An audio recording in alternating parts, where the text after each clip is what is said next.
నుండి మనము ఈ రోజున దేవుని యొక్క వాక్యములో నుండి ఒక సందేశాన్ని మనం విందాం.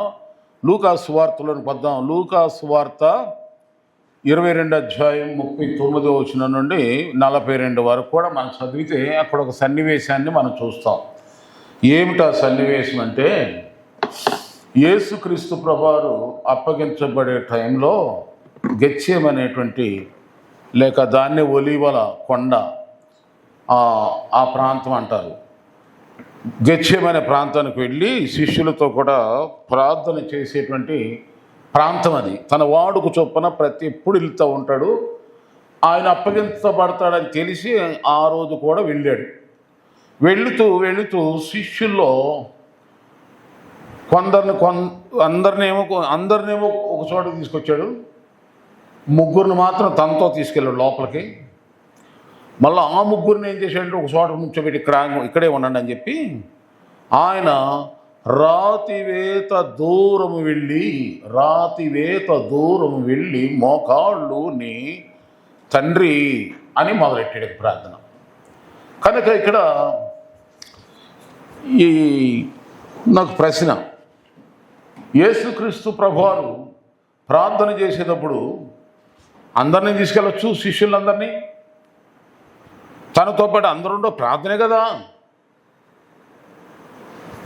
అయితే ముగ్గురు మాత్రం లోపల తీసుకెళ్ళాడు. ఆ ముగ్గురు కూడా ఇక్కడే ఉండండి అన్నాడు. వాళ్ళ పేర్లు ఏంటి చెప్పండి? పేతురు, యోహాను, యాకోబు. వాళ్ళ ముగ్గురిని అక్కడే ఉంచాడు. మళ్ళీ అక్కడే ఉంచి ఏం చేశాడు? రాతివేత దూరం అంటే రాయి ఈలకి ఆయనకి కనబడకూడదు, రాయి చాటు ప్రార్థన చేయటానికి యేసు ప్రభువారు వీళ్ళందరికీ దూరంగా వెళ్ళాడు.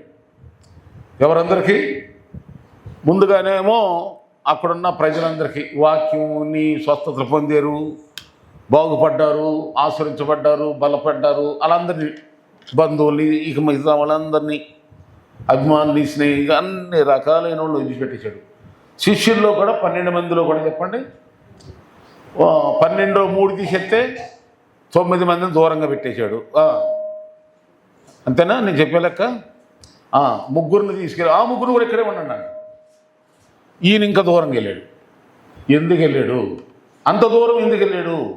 ఎవరు లేకుండా ఒక్కడే ఎందుకు వెళ్ళిపోయాడు అని మనం ఆలోచన చేస్తే, మీరు ఈ సువార్తల్లో మీరు చదివితే లూకా సువార్త 22 అధ్యాయం 39, 42లో, అలాగే మార్కు సువార్త 14 అధ్యాయం 32లో, అలాగే మత్తయి సువార్త 26 అధ్యాయం 36లో ఇవన్నీ వచనాలు మీరు చదివేసినట్లయితే, అలాగే యోహాను సువార్తలు కూడా 18 అధ్యాయం 1 నుండి కూడా మీరు గమనించి 4 సువార్తలు కూడా మనకి ఏం తెలుస్తుందంటే, 4 సువార్తలు కదా 3 సువార్తలు మాత్రం ఏమని ఉంటుందంటే, ఆయన మరణ వేదన, ప్రసవ వేదన,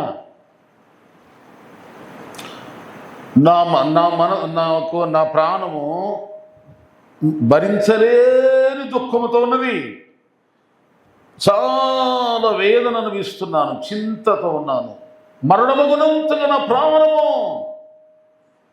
భయంకరమైన బాధాకర స్థితిలో ఉన్నాను నేను. ఇదిగో మీరు ఇక్కడ ఉండండి, మెలుగు ఉండండి. ఎందుకు ఇలా మెలుగు ఉండమని ఆలోచించుకుంది అంటే, దీని అర్థం ఏంటంటే, ఏనండి, యేసు ప్రభుత్వ తిన్నారు, యేసు ప్రభుత్వ తిరిగారు, యేసు చేసిన కార్యాలన్నీ చూశారు, కానీ యేసు ప్రభు వారికి ఉన్న వేదన వీళ్ళకి, యేసు ప్రభుకున్న వేదన వీళ్ళకి లేదు. రొట్టెలు తిన్నారు, ద్రాక్షరసం తాగేశారు, నీళ్ళ మీద నడిచారు, అనేకమైన అద్భుతాలు అనేకమైన చూశారు అన్ని. కానీ యేసు ప్రభుతో ఏమన్నా తెలుసా? నువ్వు చనిపోవటానికి వీల్లేదో, మరణము నీకు దూరముకు గాక అన్నాడు పేతురు. సైతానా పో అన్నాడు 16 అధ్యాయం మత్తయి సువార్తలో. అసలు యేసు ప్రభువు వచ్చింది చెప్పండి, ఎందుకు వచ్చాడు? మరణించడానికి, మనందరి పాపములకు ప్రాయశ్చిత్తం చెల్లించడానికి యేసుక్రీస్తు వారు ఈ లోకానికి వచ్చాడన్న సంగతి ఆయన తెలుసు. చెప్తున్నా వింటలేదు వాళ్ళు. అలాగే దేవుడు నిన్ను ఎందుకు పిలిచాడో, ఎందుకు అనుకుని నీకు తెలుసు. మన బంధువులకి, మన ప్రాణ స్నేహితులకి, ఇరుగు పొరుగు వారికి, ఎవరికి మన బాధ వేదన ఎవరికి తెలియదు. అందుకని మనం ఏం చేయాలి? మనల్ని ఎవరు అర్థం చేసుకోండి, పిచ్చెక్కిపోయి తీసుకోవటం, గోడకి కొట్టుకోవడం, సావటం కాదు, దూరంగా వెళ్ళిపోవాలని నుంచి వాళ్ళకు దూరంగా ఉండాలి. ఒకవేళ దగ్గరే ఉన్నా చూడండి, కొంతమంది భార్య భర్తలు ఒకే చోట పండుకుంటారు, కానీ వాళ్ళ మనసులో ఒకళ్ళు తూర్పు అయితే ఇంకొకళ్ళు పడమర కలిసే పడుకున్నారు, కానీ మనసులు కలవు. హృదయాలు దూరం, మాటలు దూరం, ఆలోచనలు దూరం, అలవాట్లు దూరం. అలాగే మన పరిస్థితులను అర్థం చేసుకోకుండా మన గుండెల్లో ఉన్న దుఃఖం, బాధ, వేదన అసలు ఏమిటో తెలుసుకోకుండా ఉంటారు చాలామంది. కొంతమంది భార్య హృదయాన్ని బాధ అర్థం చేసుకొని భర్తలు ఉంటారు, భర్త పిల్లల హృదయం బాధ అర్థం చేసుకుని తల్లిదండ్రులు ఉంటారు, తల్లిదండ్రులు బాధ అర్థం చేసుకుని పిల్లలు ఉంటారు. అందుకని యేసుక్రీస్తు వారి శిష్యులు తనతోనే తిరుగుతున్నారు, తనతోనే ఉంటున్నారు. తన గురించి యేసయ్య కూడా చెప్పాడు, నేను ఇందుకే వచ్చానా. వాళ్ళకి తెలియదు పాపం. అంటే యేసయ్య చనిపోతే తిరిగి బతుకుతాడో లేడని బాధ. కానీ విశ్వాసం లేదు, భయపడ్డారు. అది అంతే తప్ప యేసుప్రభుకి ఇష్టంగా లేక కాదు. కానీ ఆయన ప్లాన్ అర్థం కాక ఎప్పుడు అర్థం చేసుకున్నారు? వాళ్ళు దేవుని ఆత్మతో నింపబడినాక, ఉపవాస ప్రార్థన చేసినాక, ఆత్మతో నింపబడినాక అప్పుడు అర్థం చేసుకుని యేసయ్య కొరకు ప్రాణ త్యాగాలు చేశారు. 12 మంది హతసాక్షులు అయిపోయారు. సావు కావాలని ఎదురెళ్ళి చనిపోయారు. పేతురు అయితే యేసు ప్రభు నిలువును సిలువేశారు. నన్ను అలా కాదు, నేను అంత యోగ్యునే కాను, నా తల కింద పెట్టి నాకు సిలువేయండి అన్నాడు. అప్పగించుకున్నాడు రోమా ప్రభుత్వాన్ని. అలాగే కనుక హతసాక్షుల యొక్క లిస్టు అంతా కూడా మీరు గూగుల్లో కూడా మీకు దొరుకుతాయి. యేసు ప్రభు వారి యొక్క 12 మంది శిష్యులు శరీరం అంతా మీకు ఇప్పుడు ఈ రోజున మీరు ఎక్కడికి వెళ్ళి కొనుక్కోవసం లేదు. అన్నీ ఎక్కడ దొరుకుతున్నాయి చెప్పండి? గూగుల్లో, యూట్యూబ్లో మీకు దొరికిపోతున్నాయి. అలాంటి సెర్చ్ చేయండి, అలాంటివి చూడండి, అలాంటివి వినండి, బాగుపడతాం. దేవుని స్తోత్రం. కొంతమంది ఈ మొబైల్ ఫోన్ వచ్చిన చెడిపోయినట్టారు. ఎవరే వస్తువును వాడుకోవటం తెలియ తెక్కుల వాళ్ళందరూ మాట్లాడతారు. ఒకప్పుడు గాడిదల మీద, గుర్రాల మీద ప్రయాణం చేశారు, ఇప్పుడు వెళ్తున్నారు అట్లా. సరే, ఆ టాపిక్ వద్దు. కానీ నేను ఇప్పుడు చెప్పేది ఏంటంటే, యేసు ప్రభు దూరంగా వెళ్ళాడు. ఎందుకు దూరంగా వెళ్ళాడు ప్రభా అని నేను ప్రార్థన చేస్తుంటే, ఆయన వేదన, దుఃఖాన్ని, బాధను, మగునంతగా తన బాధపడుతున్నట్లు తన బాధను అర్థం చేసుకుని ఆదరించేవారు లేరు. మరో చోట మత్తయి సువార్తలో, లూకా సువార్తలో మనం చదివితే ఆయన ప్రార్థన చేస్తుంటేనంట చెమట రక్త బిందువులుగా కారిందంట. దేవుని దూత వచ్చి ఆదరించిందంట. ఎవరు? దేవుని దూత వచ్చి ఆదరించిందంట. అంటే అర్థం చెప్పండి, ఏ దిక్కు లేనివాడికి ఎవరి దిక్కు? దేవుడే దిక్కు. నీ దుఃఖం నా దుఃఖం, మన బాధ నా బాధ, మన అవసరత మన గాథ, మన యొక్క కన్నీరు అర్థం చేసుకోలేని మనుషులు ఎవరో లేనప్పుడు మనం ఒంటరిగా దేవుని సన్నిధిలో గడిపి ప్రార్థన చేస్తూ ఉంటే దేవుడే దిగొస్తాడు. అందుకని ఏ దిక్కు లేని వాడికి దేవుడే దిక్కు అని మన పితరులు పెద్దల కాలం నుండి సూక్తుంది. అలాగే బైబిల్లో కూడా నిజమని యేసు ప్రభువు అలా ప్రార్థన చేసాడు. మరి ఇలాంటి ప్రార్థన నువ్వు చేస్తావా?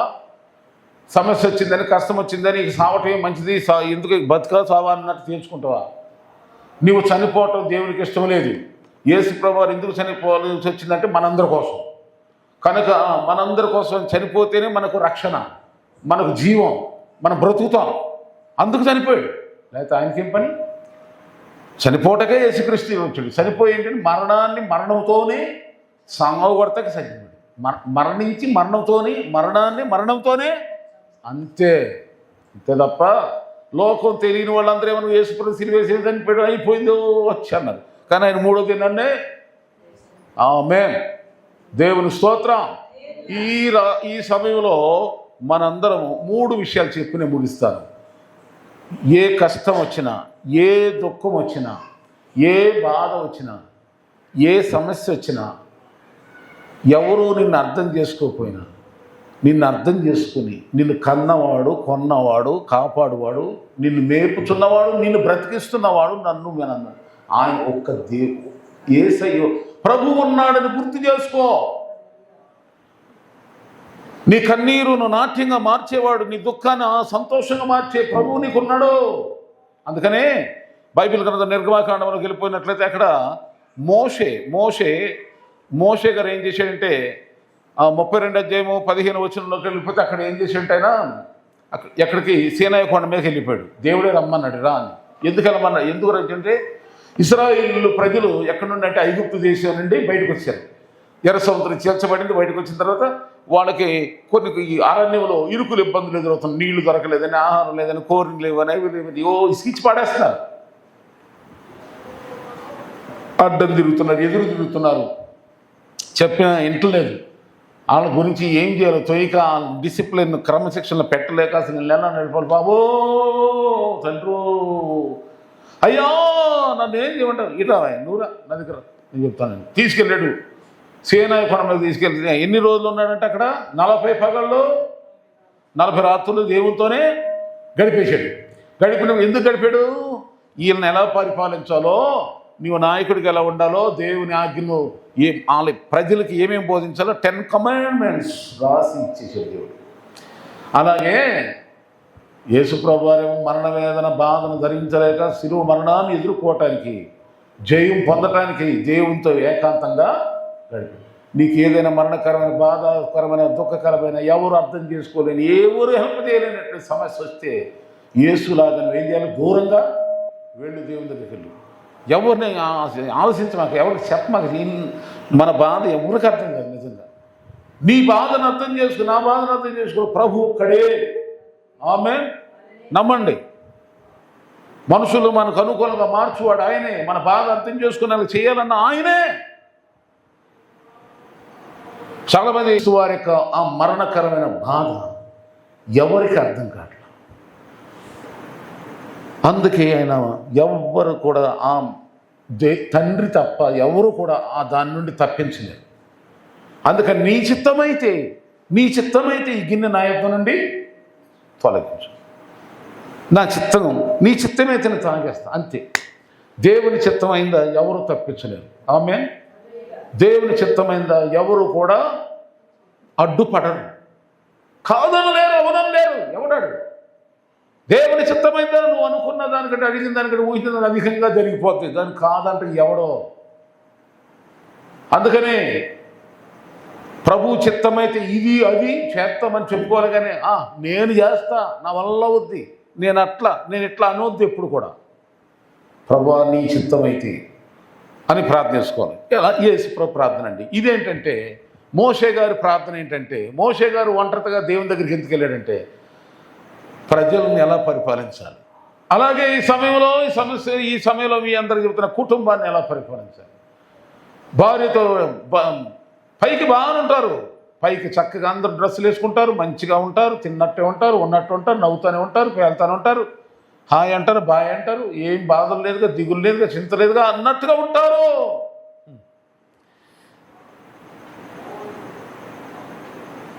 వాళ్ళని పర్సనల్గా కదపాలి. కొంతమంది చెబుతారు పర్సనల్గా, అయ్యగారు పర్సనల్గా మాట్లాడండి. ఓకే, అబ్బా వీళ్ళేనా నిజంగానా ఇలా ఉందది, అయ్యో దేవా. అట్లా నేను ఎన్ని కుటుంబాలు కన్నీరో నేను చూశాను, ఎన్ని కుటుంబాల గురించో ప్రార్థన చేశాను. ఈ రోజున దేవుడు వాళ్ళందరినీ కూడా పెద్దోళ్ళు చేసాడు, బాగా ఉన్నారు, అందరూ దీవించాడు. మిమ్మల్ని కూడా దేవుడు ఆశ్రయించాడు. దేవుని స్తోత్రం, హల్లెలూయా. నా వద్ద కన్నీరు పెట్టుకుని ప్రార్థన చేసి అడిగినటువంటి ప్రతి అవసరం కూడా ప్రార్థన చేసిన ఈరోజు అందరూ హ్యాపీగా ఉన్నారు. అదే హ్యాపీని అలాగే ఉంటే నేను ఎప్పుడు కూడా ఒకటి చెప్తాను, కష్టాల్లో కన్నీళ్లతో నాతో ఎలా మాట్లాడేవో, డబ్బు వచ్చినాక, ఆస్తి వచ్చినాక, సుఖం వచ్చినాక, సంతోషం వచ్చినాక, ఆయురాలకు వచ్చినాక కూడా అట్లానే ఉండు, అలాగే ఉండు, అదే జీవితాన్ని కొనసాగింది. నేను అదే కోరుకుంటాను. ఆమేన్. అది తప్పేవో నీ ముఖం చూస్తే నాకు రోతేస్తుందని చెప్తాను ఎవరికైనా. కష్టాల్లో కన్నీళ్ళు ఎలా ఉన్నావో, నీడులో, అవసరతలో, బాధల్లో ఎలా ఉన్నావు, అయ్యా తండ్రి ప్రభువా నాకెవరూ దిక్కులేరయ్యా, ఇక దేవుడే ఎలా ఏడ్చావు, అదే వేదన ప్రార్థన జీవితం కలిగి ఉంటుంది. అప్పుడు దేవుడు వేస్తాడు సేవకుండా. నాకు చాలా చాలా సంతోషం. ప్రియా దేవుని బిడ్డలారా, నా మాట వినండి. ఇక్కడ మోషే పైకి వెళ్ళాడు, నాయకత్వం గురించి అడిగాడు. తన ప్రజలు ఇసుకిస్తున్నారు, ప్రభా నేనేం చేయాలని చెప్పి ఇది అవుతున్నాడు. తన అందరి గురించి చిరాకు తట్టుకోలేక బాధపడ్డాడు. అలాగే ఎవరైతే కుటుంబ సమస్యలు బాధపడుతున్నారో, మానసిక సమస్యల, కంపెనీల సమస్యల, మనుషుల ద్వారా సమస్యల, చుట్టుపక్కల వాళ్ళ ద్వారా సమస్యల, ఈ సమస్యలను ఎలా జయించాలి బాధపడుతున్నారా, వీళ్ళలో యేసు ప్రభు దగ్గరికే ప్రభువాన్ని చిత్తం ఏంటని అడుగో. మోషే దేవునితో గడిపేశాడు, హాయిగా ఉంది. ప్రభు ఇచ్చాడు, ఇదిగో ఈ 10 ఆజ్ఞలు నేను ఇస్తున్నాను. 20 అధ్యాయం నిర్గమకాండ 20 అధ్యాయంలో చదివితే ఆ 10 కమాండ్మెంట్స్ అక్కడ ఉంటాయి, మీరు చదువుకోండి. ఆయన్ని రాసి ఇచ్చాడు, తర్వాత అవి నడిపించాడు. ఇది మోషే. ఈ రాత్రి లేక ఈ సమయంలో మీ అందరినీ నేను అడుగుతున్నా, మరణమగునంత బాధల్లో నువ్వు ఎక్కడికి వెళ్తున్నావు? మరణమగునంత దుఃఖం నీకు కలిగినప్పుడు నువ్వు ఎవరి దగ్గరికి వెళ్తున్నావు? దేవుని దగ్గరికి వెళ్ళు. మనుషులకు దూరంగా ఉండు, దేవునికేమో దగ్గరగా ఉండు. మనుషులకు దగ్గరగా ఉన్నావా, దేవునికి దూరంగా ఉంటావు. ఈ ప్రత్యేక ప్రార్థనలో నువ్వు మనుషులకు దూరంగా ఉండాలి. మనుషుల్ని ప్రేమించొద్దు అంటలేదు, మనుషులకు వందనాలు చెప్పొద్దు, నమస్కారం చెప్పొద్దు అని అంటలేదు, మాట్లాడు. కానీ వాళ్ళ మనసులు వేరు, మన మనసులు వేరు. మన బాధ వేరు, వాళ్ళ బాధ వేరు. వాళ్ళ బిహేవియర్ వేరు, మన బిహేవియర్ వేరు. మనం హృదయం నుండి ఎంత బాధ ఉన్నా వాళ్ళకి తెలియదు. మన హృదయం ఎరిగిన వాడు ఎవరు చెప్పండి అనండి. దేవుడు పై రూపం, దేవుడేమో అంతరంగాను చూస్తాడు, మనుషుడేమో. అందుకని పై రూపం చూసేవాడికి ఎందుకమ్మా? తన నాసికారంధ్రంలో శ్వాసను ఎవడిని నమ్మమా? దేవుని బిడ్డలారా, నీ కుటుంబ సమస్యల, మానసిక సమస్యల, ఐక్య విచారాలా, కంపెనీలోను, ఇంట బయట, రక్త సంబంధ బంధువుల మధ్యలో ఏ సమస్యలు ఉన్నా సరే, అయ్యా ఈ మనుషులతో ఎలా మెలగాలి, ఎలా మసులుకోవాలి, ఎలా మాట్లాడాలి, వీళ్ళ ముందు నీ గురించి నేను ఎలా జీవించాలి, నీ సాక్షిగా, నీ పాత్రగా, నీ వాక్యం పట్టుకుని నేను ఎలా బ్రతకాలి ప్రభా నాకు తెలియపరచు, ఎలా మాట్లాడాలి, ఎలా జీవించాలి అని ప్రార్థన. మరణకరమైన, బాధాకరమైన, దుఃఖకరమైన ఎవరు నిన్ను అర్థం చేసుకోకపోయినా ఈ సావే శరణం. అలాంటి పరిస్థితులు వస్తాయి. అలాంటి పరిస్థితుల్లో ఏమి బెంగపడకుండా, బాధపడకుండా, ఆ కన్నీరు, ఆ బాధ, ఆ వేదన నిన్ను అర్థం చేసుకుని దేవుని దగ్గర కుమ్మరించు. దేవునితో మాట్లాడు, ప్రభా ఏంటయ్యా నీ చిత్తం అన్నాడు. అప్పుడు నీ ఎడల ఆయన చిత్తమేదో దేవుడు నీకు బయలుపరిచి ధైర్యంగా సమస్యను ఎదుర్కొనేలాగా తీసుకెళ్తాడు. అసలు ప్రార్థన చేయండి, దేవునితో గడపండి. యేసుప్రభువు వారు అదే నేర్పాడు మనందరికీ. అది నేర్చుకుంటే అప్పుడు యేసుప్రభువు వారు ఎట్లా వెళ్ళాడు? యోహాను సువార్త మీరు 18వ అధ్యాయంలోకి వెళ్ళిపోతే మీరు అక్కడ చదవండి. అక్కడ ఎలా ఉంటుందో తెలుసా? యేసుప్రభువుని పట్టుకోవటకు వచ్చారంట. మీరు చూసుకోండి. ఆ పట్టుకోవటకు వస్తే యేసుప్రభువు వారి ఈ ప్రార్థనలో నుండి లేచొచ్చి మీరు ఎవరిని వెతుకుతున్నారు అని అడిగాడంట. మీరు ఎవరిని వెతుకుతున్నారు అని అంటే, మేము నజరేయుడైన యేసుని నేనే అనగానే అడ్డమ్ముని పడిపోయారంట. పట్టుకోవాల్సిన వాళ్ళే పడిపోయారంట. అప్పుడు యోధ ఇస్కరియోతు వచ్చేసి ఒక ముద్దు పెట్టి, ఇది ఒక బోధకుడా, ఇదిగో మీరు వెతుకుచున్న యేసును నేనే, నన్ను పట్టుకోండి, వీళ్ళని వదిలేసానండి. ధైర్యంగా వెళ్ళిపోయాడు. అంటే దేవునితో గడిపి ప్రార్థన చేస్తే ఎలా ఉంటుంది చెప్పడం మన జీవితం? ఎటువంటి శ్రమైనా, శోధనైనా, ఎంత కష్టమైనా, మరణమైనా సరే ఎంత హ్యాపీగా వెళ్తాం ముందుకి. భయం ఉండదు. దేవునికి మహిమ. రెండవదిగా మోషేలాగా దేవుని సన్నిధిలో గడిపేవా, దేవుని చిత్తం మీద నీకు బయలుపరుస్తుంది. సమస్యను ఎలా జయించాలో, పిల్లల్ని ఎలా నడిపించాలో, మనుషుల మధ్యలో ఎలా మెసులు కావాలో అన్నీ దేవుడు నీకు తెలియజేస్తాడు. సీనాయి కొండ అనుభవం. దేవుడు నీకు అప్పగించినటువంటి బాధ్యతలను ఎలా నిర్వర్తించాలో, కుటుంబాన్ని ఎలా పరిపాలించాలో, పోషణ అన్నీ ప్రభువే. నీకు వాళ్ళకు తెలియదు, నీకు తెలీదు. కనుక ప్రభా నీ యందు భయభక్తులు కలిగిన నాకు దాచి ఉంచిన మేలు నాకు నువ్వు దయచి. యెహోవా ఆశీర్వాదం ఐశ్వర్యం ఇచ్చును. ఆయన ఆశీర్వదిస్తే ఎప్పుడు తక్కువ కాదు. ఎవరు దొంగలించలేరు కూడా తీసుకోపోలేరు. దేవుడు ఆశిస్తానే ఉంటుంది. కనుక ఈ విధంగా మనందరం కూడా సమస్యలను ఎదుర్కొందాం. వాళ్ళని వీళ్ళను చూసి బాధపడద్దు, దిగులు పడమాకండి. అందరికి బిల్డింగ్లో 3వది చూడండి, యాకోబు అంట. ఆదికాండం తెరవండి. ఆదికాండంలోకి వద్దాం. 32 అధ్యాయం 22 వచనం నుండి 28 వరకు. ఆదికాండము 32 అధ్యాయం 22 నుండి 28 వరకు కూడా మనం చదివేస్తే అక్కడ యాకోబు మేనమామ దగ్గర పద్దనరాము వెళ్ళాడు. భార్య పిల్లలతో సంతోషంగా సమృద్ధిగా జీవించాడు. పిల్లలతోనూ సమృద్ధి అయిన సంతానంతోనూ పిల్ల జల్లలతోనూ గొడ్ల పశువులు మేకలు గొర్రెలు మందలతోనూ విస్తారమైనటువంటి ఆస్తి సంపదతో తిరిగి మళ్ళా తన ఇంటికి తిరిగి వస్తున్నాడు. కానాను